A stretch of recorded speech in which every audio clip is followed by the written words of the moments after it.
خواتین و حضرات، ایک چیز جو ہم نے پاک بھارت جنگ کے اندر ہی بہت سنی، اب بھی ہم ایران امریکہ اسرائیل جنگ میں بہت سن رہے ہیں، وہ ہے ہمارا آپریشن کامیاب رہا۔ امریکہ بھی یہی کہتا ہے اور ایران بھی یہی کہتا ہے۔ ہمیں حملے سے پہلے اطلاع مل چکی تھی، امریکہ بھی یہی کہتا ہے، ایران بھی یہی کہتا ہے۔ ویسے ایران کی ایٹمی تنصیبات پر حملے سے پہلے ہم جانتے ہیں پاکستان کی نیوز چینلز اور انٹرنیشنل نیوز چینلز پر بنکر بسٹر بامز کے حوالے سے اتنی ساری رپورٹس چل رہی تھی کہ بچے کو بتاتا کہ امریکہ یہ حملہ کرنے والا ہے۔ ایران کہتا ہے ہمارا ایٹمی پروگرام محفوظ رہا، امریکہ کہتا ہے ہماری بیس بھی مکمل محفوظ رہی، کوئی ہمارا بڑا نقصان نہیں ہوا۔ ایرانی سپریم لیڈر خامنائی نے میڈیا کے سامنے تقریر کی اور کہا کہ ہم نے امریکی بیس کو نقصان پہنچایا، بڑا نقصان، اور ہمارا ایٹمی پروگرام محفوظ رہا۔ اور فوراً جواب دینے امریکی وزیر دفاع سامنے آئے اور بتایا کہ ہمارا آپریشن کامیاب رہا۔ اور انگریزی میں کہتے ہیں، بڑا مشہور محاورہ ہے، history is written by the victor, یعنی تاریخ وہ لکھتا ہے جو جنگ جیتتا ہے۔ لیکن موجودہ حالات میں تو دونوں ہی پارٹیاں کہتی ہیں کہ وہ جنگ جیت گئے۔ ایسے میں عام آدمی سوچنے پر مجبور ہو جاتا ہے کہ وہ کس کی بات پر یقین کرے، کیا سچ ہے، کیا افسانہ ہے۔ اور ایک بیانیہ ہے جو اس وقت عالمی دنیا کی توجہ کا مرکز بنا ہوا ہے۔ ہم یہ بھی جانتے ہیں کہ امریکی میڈیا اور صدر ٹرمپ کا جو بیانیہ ہے اس کے اندر بھی تضاد ہے۔ صدر ٹرمپ کے بیانیے کو امریکی میڈیا بار بار مسترد کر رہا ہے، وہیں امریکی صدر بھی اپنے میڈیا کے خلاف بار بار زہر اگل رہے ہیں۔ اور وہیں ہم یہ بھی جانتے ہیں کہ ایران کا بھی دعویٰ سامنے آیا ہے کہ ہماری تنصیبات کو نقصان ضرور پہنچا ہے، مگر ہمارا جوہری پروگرام اب بھی مکمل طور پر محفوظ ہے، جس کی کنفرمیشن، تصدیق international atomic energy agency IAEA اور امریکی میڈیا بھی کر چکا ہے۔ ایران اسرائیل جنگ کا سیز فائر تو ہو گیا ہے، مگر دیکھنا یہ ہے کہ موجودہ سیز فائر بھی کیا غزہ سیز فائر جیسا ہوگا، جہاں اب بھی فلسطینیوں کی نسل کشی جاری ہے۔ اور ہم جانتے ہیں کہ وزیراعظم پاکستان نے بھی آج کا اہم بیان دیا ہے۔ شہباز شریف کا کہنا تھا تاریخ میں پہلی بار ایران نے کھلے دل سے پاکستان کا شکریہ ادا کیا۔ ایرانی سفیر نے بھی اپنے ایک بیان میں ایران کی حمایت پر کہا کہ پورا ایران حکومت پاکستان اور عوام کا مشکور ہے۔ اب بات کریں اگر چائنا میں جاری شنگھائی تعاون تنظیم کی، یقیناً اس پورے ایشو پہ بھی ہم ڈسکشن کریں گے۔ شنگھائی تعاون تنظیم کا اجلاس بہت امپورٹنٹ، وہاں کشمیر اور فلسطین کے معاملے پر وزیر دفاع نے بھرپور آواز اٹھائی ہے۔ بھارتی وفد دوران تقریر سہما ہوا، ڈرا ہوا نظر آیا۔ مشیر قومی سلامتی عاصم ملک نے بھی بھارت کو آڑے ہاتھوں لیا اور اجیت دوول کو دن میں تارے دکھا دیے۔ اجیت دوول نے جب پہلگام حملے کا قصوروار پاکستان کو ٹھہرایا تو جواب میں عاصم ملک نے کہا بھارت کیوں عالمی تحقیقات کے مطالبے سے دستبردار ہو رہا ہے، انویسٹیگیشن سے کیوں بھاگ رہا ہے، ہمارے پاس تو شواہد ہیں کہ کس طرح بھارت بلوچستان اور خیبر پختونخوا میں پراکسی وارز کرا رہا ہے۔ اجیت دوول اس موقع پر خاموش رہے اور چاہ کر بھی کچھ نہ کہہ پائے۔ تو ایک طرح دیکھا جائے تو ڈپلومیسی کے میدان میں آج پاکستان کو فتح ملی ہے، ایران کی تعریف کے ذریعے بھی اور آف کورس شنگھائی تعاون تنظیم کے حوالے سے بھی۔ IMF کی خواہش تھی کہ جون کے مہینے میں ہی بجٹ کا فائنانس بل منظور ہو جائے اور آج وہ بل منظور ہو گیا۔ بڑی بحث ہوئی، بڑی باتیں ہوئیں، لیکن کمال بات یہ ہے کہ اپوزیشن کی جتنی بھی ترامیم تھیں ساری مسترد کر دی گئیں۔ پھر مقصد کیا ہوتا ہے اس بحث کا؟ لیکن IMF کی خواہش پوری ہوئی کہ یہ سارا پروسیس بڑا سپیڈی طریقے سے کیا گیا ہے۔ اس پر بھی آج گفتگو کریں گے اور پروگرام کے آخر میں میں بات کرنا چاہوں گا، ایک ویڈیو آج ماسکو ایئرپورٹ سے آئی جس کو دیکھ کے ہر پاکستانی کا دل دھڑکنا تھوڑا سا رک گیا، سمجھ نہیں آیا کہ دنیا کہاں جا رہی ہے۔ اور اس ویڈیو کو میں آج ڈسکس کروں گا اپنے مہمانوں سے۔ اس میں دیکھا جا سکتا ہے کہ 31 سالہ بیلاروس کا شہری ایک 1.5 سالہ بچے کو ماسکو ایئرپورٹ پر اس کو اٹھا کے زمین پہ پٹخ دیتا ہے اور وہ بچہ اس وقت مرنے کے بہت قریب ہے، کوما میں ہے، اس کے اسکل میں، کھوپڑی میں اس کی چوٹ آئی ہے۔ ہم کہاں جا رہے ہیں اور کیا وجہ ہے کہ آج مسلمان اسرائیلی بربریت جو آج بھی غزہ میں جاری ہے، جہاں کھانا تقسیم کیا جاتا ہے اور ساتھ ساتھ گولیاں تقسیم کی جاتی ہیں، گولیاں مار دی جاتی ہیں ان بھوکے لوگوں کو، کب مسلمان جاگیں گے؟ اس کے اوپر ہی بات کریں گے۔ گفتگو کا آغاز کرنا چاہوں گا اپنے مہمانوں کے ساتھ۔ آپ کو without any further delay in کا تعارف کرواتا چلوں۔ ساتھ موجود ہیں عبداللہ حمید گل صاحب، ہمیں جوائن کر چکے ہیں، کسی تعارف کے محتاج نہیں ہیں، سینئر ڈیفنس اینالسٹ ہیں، پاکستان میں ایک سیاستدان ہیں، بہت محترم، میرے بہت عزیز ہیں۔ بہت شکریہ عبداللہ حمید گل صاحب آپ کے وقت کے لیے۔ ضمیر حیدر صاحب ہمارے سینئر ہیں، ہم سیکھتے آئے ہیں ضمیر صاحب سے، جرنلسٹ بھی ہیں، اینکر پرسن بھی ہے۔ ضمیر حیدر صاحب السلام علیکم، بہت شکریہ آپ کے وقت کے لیے۔ نعیم قریشی صاحب سینئر اینالسٹ ہیں، قریشی صاحب آپ کے وقت کے لیے بے حد مشکور ہوں، بہت شکر گزار ہوں۔ گفتگو کا آغاز کرنا چاہوں گا عبداللہ حمید گل صاحب آپ کے ساتھ۔ عبداللہ صاحب جب بھی جنگیں ہوتی ہیں وہ کہتے تھے نا history is written by the victor, لیکن آج کل تو کوئی لوزر ہے ہی نہیں. دونوں سائڈ سے یہی جواب آتا ہے کہ ہم جنگ جیت گئے, ہمارا آپریشن کامیاب رہا, ہمیں پہلے سے پتا چل گیا تھا, ہم نے اپنی بیسز لی, ہمیں کوئی نقصان نہیں ہوا, دشمن کو ہم نے بہت نقصان پہنچایا. اب جنگی صورتحال میں میڈیا کے لیے رپورٹنگ بھی تھوڑا سا ایک چیلنج بن جاتی ہے, اور یہ وہ سچویشن ہے عبداللہ صاحب جو ہم نے پاک انڈیا جنگ میں بھی دیکھی اور اب ایران امریکہ اسرائیل جنگ میں بھی دیکھ رہے ہیں کہ اب دونوں پارٹیز کہہ رہی ہیں کہ ہمارا حملہ کامیاب رہا, ان کا حملہ ناکام رہا.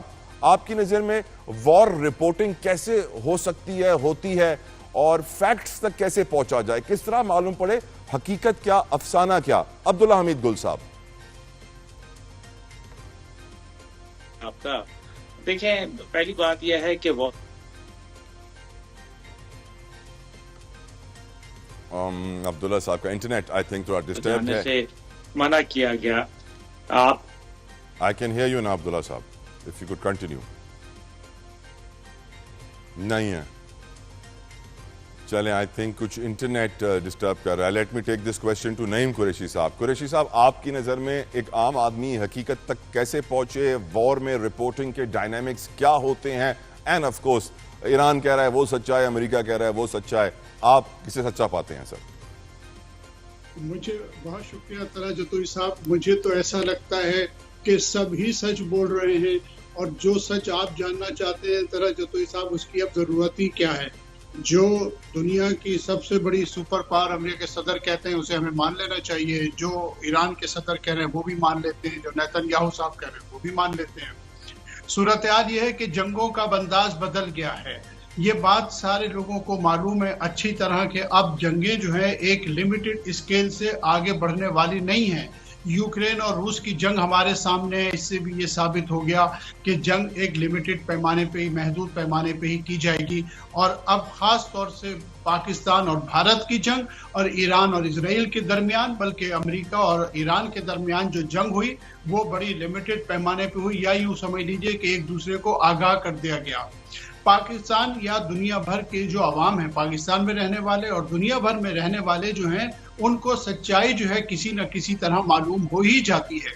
اب دیکھیے, ہم ایران اور اسرائیل جنگ کے حوالے سے اگر بات کریں تو میں یہ سمجھتا ہوں کہ مجموعی طور پہ جس طرح پاکستان کو بھارت کے مقابلے میں فتح حاصل ہوئی تھی, اور پاکستان کے وقار میں, پاکستان کی افواج کے وقار میں جس طرح اضافہ ہوا, اس جنگ کے نتیجے میں ایران کے وقار میں اضافہ ہوا. اور جو ایک مت تھی اسرائیل کے بارے میں کہ اسرائیل جو ہے وہ بہت طاقتور ہے, وہ ایک ان اناؤنسڈ نیوکلیئر پاور ہے, اور ان کا جو وہ سیفٹی ڈوم ہے وہ بھی بہت مضبوط ہے, اور کسی طرح بھی اسرائیل پہ حملہ نہیں کیا جاتا. یہ تمام چیزیں جو ہے ختم ہو گئی. ایران کو کمزور سمجھا جاتا تھا, لیکن آج معلوم ہوا کہ ایران نے 45 سالہ پابندیوں کے باوجود بہت شاندار طریقے سے جو ہے اپنی قوم کو تیار کیا اور اپنی افواج کو بھی تیار کیا. بے شک ان کی ایئر فورس کمزور رہی, لیکن ان کا حوصلہ جو ہے وہ امریکی اور اسرائیلی جو سیونی ہیں ان سب کو شکست فاش دے گیا. میں سمجھتا ہوں کہ مجموعی طور پہ خطے کے جو مسلمان ممالک ہیں انہیں بھی اس سے بڑا فائدہ ہوا, اس سے حوصلہ ملا ہے. پاکستانی افواج نے جس طرح, آپ کو یاد ہوگا آپ کے پروگرام میں ہی میں نے کہا تھا کہ پاکستان کی ایئر فورس کو جواب دینا چاہیے اور ایران کو بھی ہمیں سہارا دینا چاہیے, یہ نقطہ آپ ہی نے اٹھایا تھا. تو بالکل بالعین اسی طرح ہوا کہ پاکستان کی ایئر فورس نے انڈیا کو جس طرح جواب دیا اور غزہ کے لوگوں کو جس طرح حوصلہ ملا, اس کے بعد ایران نے جو ہے مجموعی طور پہ اگر ہم اس کو مسلمانوں کے حوالے سے دیکھیں تو میں سمجھتا ہوں کہ ایران نے پورے عالم اسلام کی بہت بڑی خدمت کی ہے. ایران کو وکٹری ملی اور ایران نے پورے مسلم امہ کی خدمت کی ہے. عبداللہ صاحب, آپ کی نظر میں وار رپورٹنگ کے ڈائنامکس, حقیقت کیا, افسانہ کیا؟ ایران کہہ رہا ہے وہ جیت گیا, امریکہ کہہ رہا ہے وہ جیت گیا. How do you see it sir?